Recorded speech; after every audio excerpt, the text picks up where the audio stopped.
Samantha is a well-sought-after virtual assistant who helps female-run creative businesses become more visible online by taking off the administration load so that they have more time and energy to focus on revenue-generating tasks. She also turns chaos into order by setting up easy-to-use systems for frustrated solopreneurs. Her organizational skills, time management, and willingness to learn and grow made her an expert in all things goal setting and planning.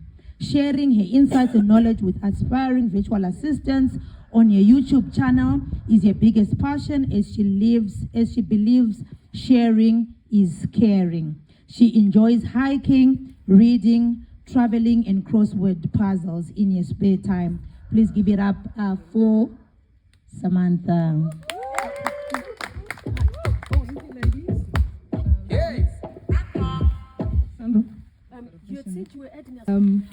Can somebody check if there is a number on the back of the flyer? For number 2. No, there's only one number. There's only one number. But you're in luck. There is more prizes at the end. Good. That's nice. All right, ladies. Thank you so much for coming. You are all looking lovely. I'm getting ideas for the African. Anzina Sandra, I'm not wearing enough African outfit. So next time, I loved Cody's outfit. I think that will be my next one. Please send me the designs. Okay. And I forgot your name in the blue. Yeah. Emure. You said you were really excited to hear what I was going to be talking about, so I hope you're going to enjoy my session and learn a lot. Firstly, I would like to thank Peshi and the team for organizing this retreat. It's already starting out wonderful. I love the words that people are talking about: refreshed, connecting, all that good stuff. And then I would also like to thank you ladies for joining us, and I appreciate you sharing your precious time with us, because you could have been doing other things. You could have been with your kids or your husband, or reading at home in the bathtub, you know, all those other nice things you could be doing, but you're here today, so we appreciate that. So to ensure you're listening and learning, as I mentioned, there will be a giveaway. So please do use those notebooks that were supplied and come up with the most difficult questions. I have 2 wonderful books to give away. Yes. Okay. Do you have the slide? Perhaps their goals in written form are 1.2 or 1.4 more likely to be successful than those who don't. So, which is why I liked the little exercise before. We were asked what we want to get out of it as we finish. So, yeah. 45%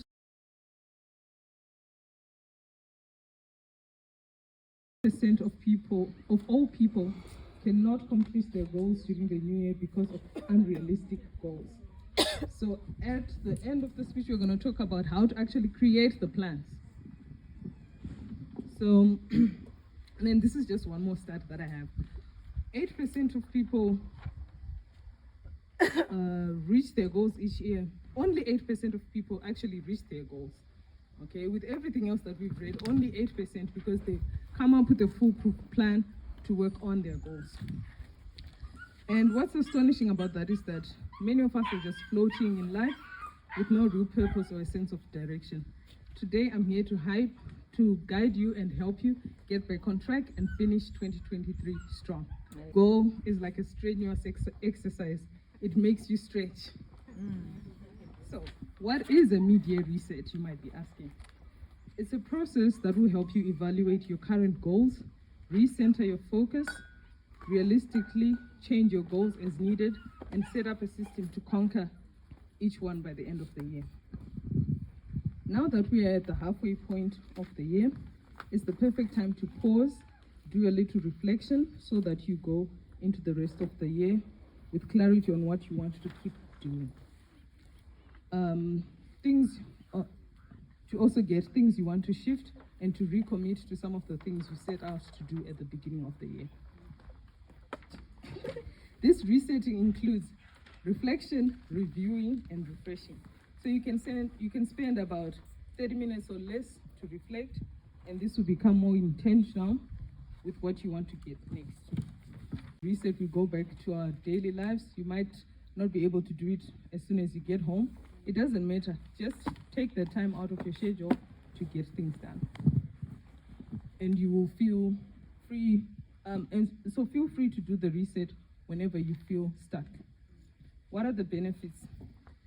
Without taking time to reflect, how do you know whether your decisions, behaviors, or actions for the first 6 months have helped you to move towards where you want to go in life?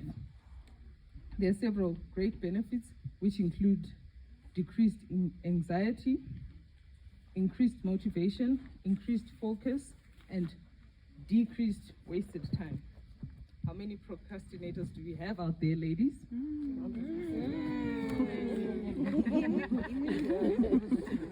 So, conducting this mid-year reset will give you the time and space necessary to evaluate your goals and track your progress. Slides now. I want you to go to the one that says get yourself set up. I don't remember all my slides. Okay, so the first step would be to get yourself set up. You can prepare your reset by getting organized. Find a nice quiet environment. So I think if we do have a free space today, this will probably be the perfect setting. You can light a candle, open a bottle of wine, listen to good music, or whatever helps you slow down. Then bring everything together. This could be your photos. You've taken photos of all the fun things you've done, your diary, you've made notes, you've made appointments. You can even look at your emails, your bucket list, your goals list. All these things are sources that you can use to track what you've done in the year or what you haven't. Because maybe you wrote a list, you want to read more books, but you didn't have a specific number. Now you can go back and look at then make sure you have somewhere to write with, which Pesci has gratefully supplied us. Otherwise, if you don't have a notebook, you can always use the notes app on your phone. That works. All that matters is that you have a place to keep track of your progress. The second one, this is only if you've actually set goals at the beginning of the year. Revisit your goals. Take some time to look at what it is you wanted to accomplish. Make note of what hasn't been done and check what factors have stopped you from going for that goal. Load shedding was a bit hectic earlier in the year. That could have affected your productivity and your progress. That's something to make note. Maybe now you're going to need to create a plan to get some kind of uninterrupted power supply to ensure that your progress doesn't go down. And then also identify what worked well and identify. Some of the questions include, what have I achieved so far? What challenges have I faced? What can I do differently? But of course, there's more questions that you can delve deep with and you get more results and find out how else you can change your life for the next 6 months. And then this one, feelings. Accept where you are. Okay, you didn't make the progress, you didn't, for most of us by February, we've already forgotten the goals. Like, actually, the stat is 19 January. All those New Year's resolutions would have dropped away. But that doesn't matter. We're going to reset now, So accept, okay, I didn't do the job, I didn't do the work, I didn't get anything done, but I'm going to change it up now. And the nice thing about living in Africa is that we get to spring and summer towards the end of the year. So we actually have nature working with us, giving us that new energy, so that's also really great. So give yourself grace, don't beat yourself up, and move on. The past doesn't matter. Your soul needs time for solitude and self-reflection. In order to love, lead, heal, and create, you must nourish yourself first. This is a quote by Louise Hay. Then all the ladies who love to dance will love this one. Celebrate your victories or what you've achieved so far. If you don't celebrate your wins, whether big or small, how will you know what you've achieved? Celebrating the wins also gives you motivation to keep moving forward, and it builds our self-confidence. Small wins are still won, and the journey is more important than overnight success. Number 5, remove things you no longer want to pursue. Circumstances change, our outlook and the things we once desired fall away. So don't beat yourself up by trying to accomplish that which no longer sets a fire in your heart, and focus on what you want in the season. Number 6 now, update and create a plan for the remaining 6 months. So this is where you get down to the real stuff. List everything you set out. Setting goals allows you to paint a vision of what you wish your future to be. Then the practical stuff, create a list of routines or systems that will help you to finish strong. Systems are really helpful to be more productive, to use less energy and be more focused. Make it easier for yourself to accomplish your goals by having systems in place that remove the burden. So this could be things like meal prepping on Sundays. Instead of after you get home from work, then you're gonna think, what am I gonna eat? What am I gonna make for the kids? What am I gonna put in the lunchbox?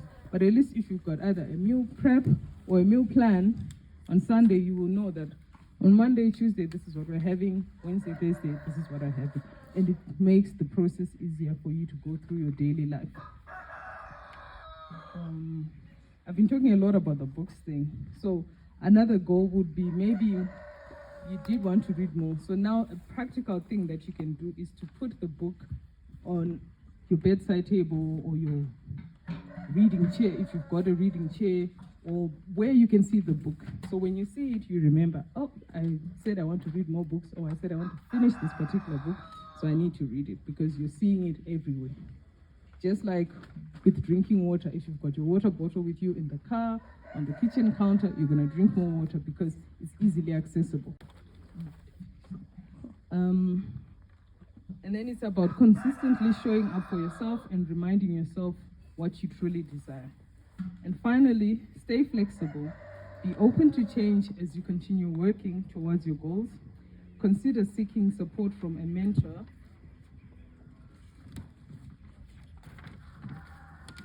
or a like-minded friend, or shameless plug, a virtual assistant who can help you with those tedious admin tasks that you've been putting off.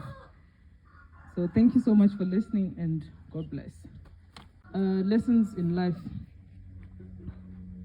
This was one of the first books I read before I got into business, and it's really helped me grow my business. So I have read this one, and this I got it as part of my award when I won Virtual Assistant of the Year last year, and it's The Ordinary Millionaire, 7 Secrets of the Happy, Healthy, and Wealthy. So you would like that. Okay, so I only have 2 prizes, and the coaching session will talk later. Who has a question for me? Nobody. Yes, in the back. You're talking about goal setting. What is your go-to for you to achieve your goals? What is the one thing that you say when it comes to goal setting? This is what I am consistent in, and this is what helps me set my goals.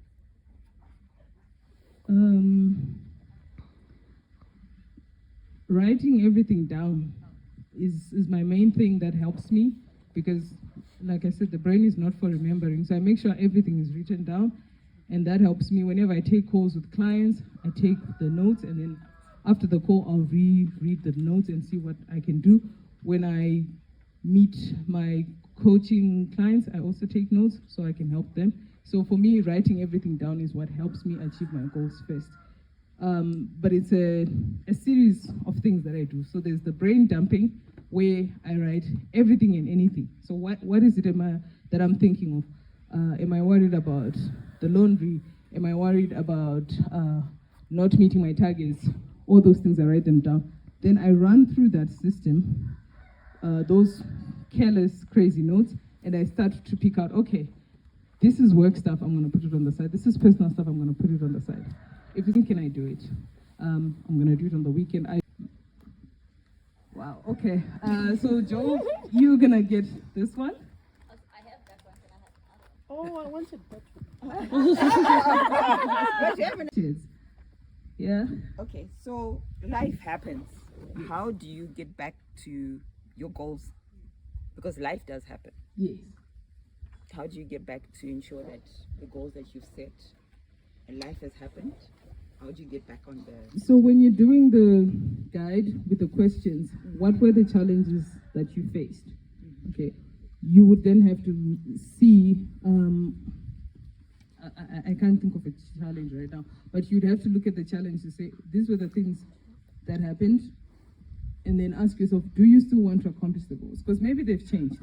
Okay. If they've changed, then they fall away, that's fine.